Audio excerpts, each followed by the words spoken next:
inhabited island. Tapos sa kalayaan na island group, nasa province na pangalan ng Tagaytay na ganda pa rin ang katawan nyo. Kasi bigas pa rin bigay mo 76. Pero marami yung sa ating mga kababayan, hindi kasi ganyan ang katawan nila. Hindi ganun tindi ang katawan ng mga diet na senador. Pero ba tayo magagawang solusyon ng gobyerno?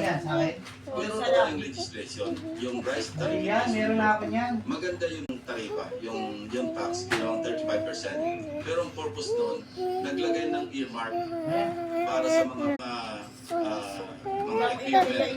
Ang balik so what did it do? Yun dapat sila sa oversight sa Senado. Yeah, come on, mama, billion pesos, paano yan, at saka paano na-procure yung mga treasurers, leaders, na mga, yung mga, di ba, may hindi na gagamit ng maayos kasi nga, kasi nga, ito talagang naging advocacy ko, yung anti-corruption talaga, yung efforts talaga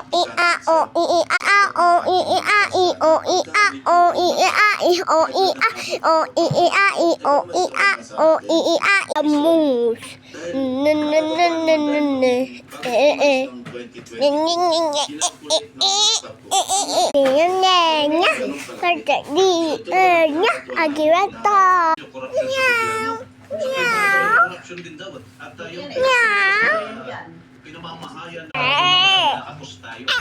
Corruption talaga yung nagiging kalaban natin. Sabi ko nga kanina, maganda yung intensyon, pero binibili mga gamit na pagsasama yung mga madali masira So, ikaw sa Senator, meron din po batas na pag sa mga corrupt sa private sector sa rice industry, di ba meron tayong economic sabotage law, meron tayong batas laban sa smugglers. Wala na kung ganun pala. Okay, tapos na. Naluluto pa. Pupunta po kayo sa pesto niya.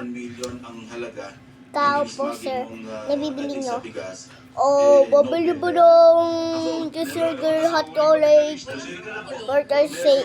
burger steak, cake, chocolate, ganun lang. Ayun lang. Nakaparakok. Sige. Okay na. Lapit na po ito masarado. 37 million pesos worth of Ikaw, miss. rice. Cheeseburgers! Cheeseburger! Okay? Yung customs Ayan po, naluluto na po. Bye! 2008.